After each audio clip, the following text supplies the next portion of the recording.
ఈరోజు 2014 రాష్ట్ర పునర్విభజన బిల్లుకు సంబంధించి లోక్సభ రాజ్యసభలో ఆమోదం పొందింది. రాష్ట్రపతి ఆమోదం కూడా పొందబోతుంది. మనందరం హ్యాపీగా ఉన్నాం.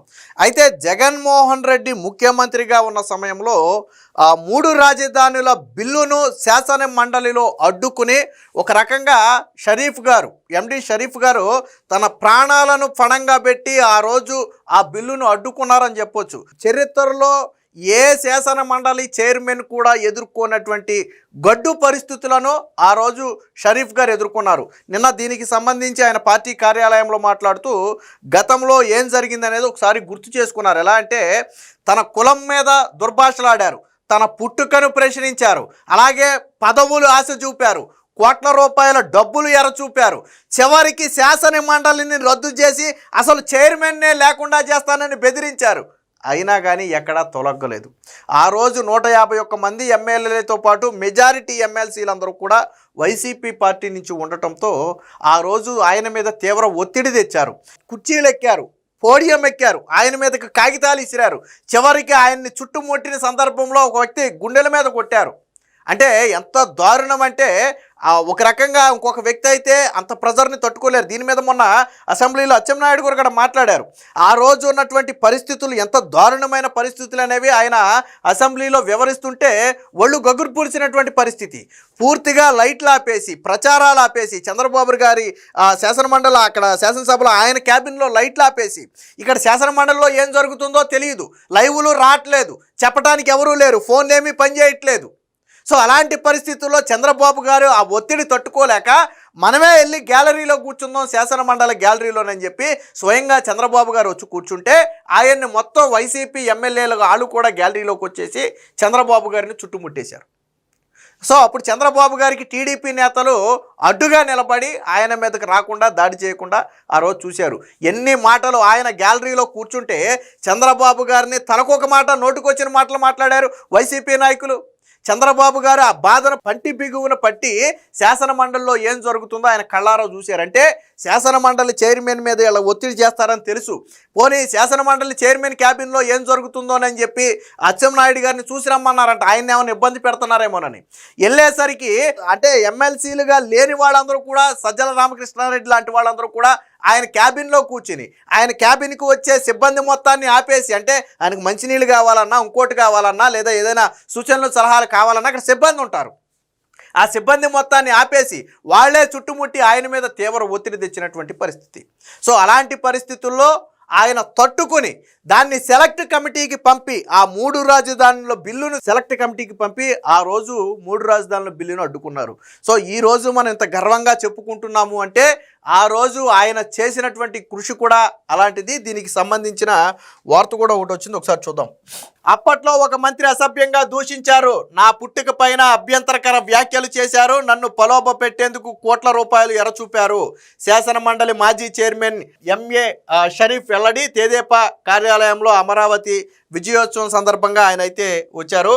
వైకాపా ప్రభుత్వంలో 3 రాజధానుల బిల్లును సెలెక్ట్ కమిటీకి పంపించవద్దంటూ అప్పటి మంత్రులు, పార్టీ ఎమ్మెల్సీలు తనపై తీవ్ర ఒత్తిడి తెచ్చారని, కోట్లలో డబ్బు ఎర్రచూపారని, అదే సమయంలో పదవులు ఎరచూపారని శాసన మండలి మాజీ చైర్మన్ చెప్పారు. అలాగే నన్ను ఏకవచనంతో మాట్లాడారు, బూతులు తిట్టారు. ఒక మంత్రి నా కులం పేరుతో కాకుండా నా పుట్టుకను కూడా అపహాస్యంగా మాట్లాడారు, నా గుండెలపై చేతితో కొట్టారు అని చెప్పి షరీఫ్ చెప్పారు.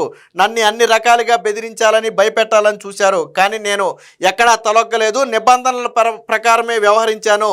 బిల్లును ఆమోదించడమో తిరస్కరించడమో చేయాలే తప్ప సెలెక్ట్ కమిటీకి పంపించవద్దని ఒత్తిడి చేశారు. శాసన మండలి సిబ్బంది కూడా నా దగ్గరికి రాకుండా, సలహాలు సూచనలు ఇవ్వకుండా కట్టడి చేశారు.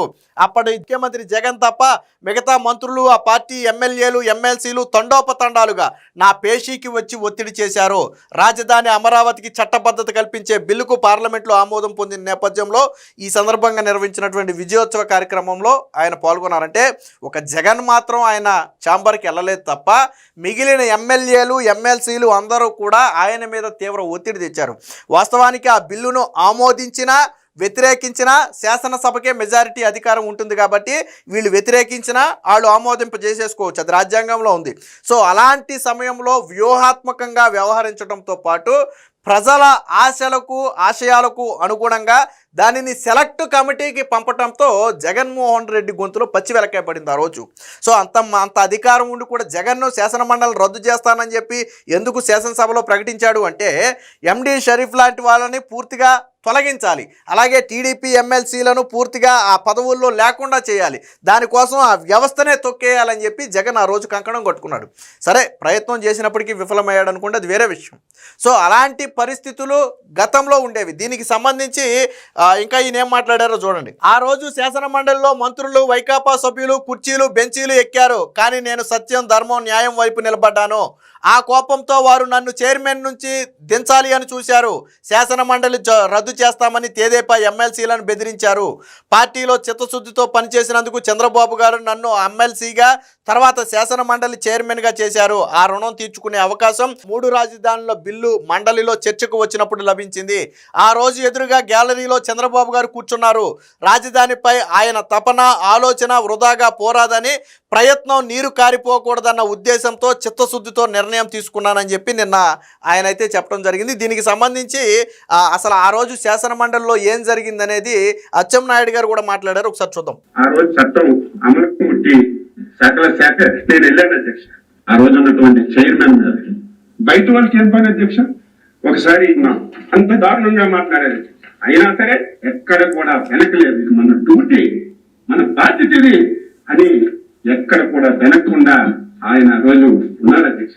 కానీ అల్లా దయ వల్ల ఆ రోజు ఉన్నటువంటి చైర్మన్ బయట వాళ్ళకి ఏం పని అధ్యక్ష, ఒకసారి చైర్మన్ ఛాంబర్ లో ఏం జరుగుతుందో చూసి రమ్మంటే నేను వెళ్ళాను అధ్యక్ష.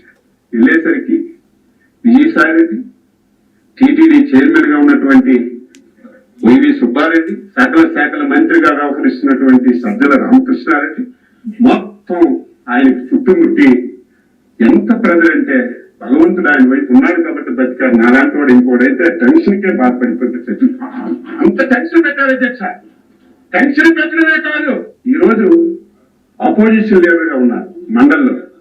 ఆయన పెద్ద మనిషి, అందరం పెద్ద మనిషి అంటారు. ఆయన మాటలు కులం మీద మతం మీద తిట్టి ఆ పూర్తులన్నీ వింటే బాధ ఆవేదన కలిగింది. కానీ మేమేమీ చేయడానికి అవకాశం లేదు. సో విన్నారు కదా, ఆ రోజు వాస్తవానికి చైర్మన్ గారిని కలవాలి అంటే శాసన మండలి సభ్యులు వెళ్ళి కలవాలి. కొన్ని సందర్భాల్లో శాసనసభ సభ్యులు ఏదైనా అవసరం ఉంటే వెళతారు, అది వేరే విషయం.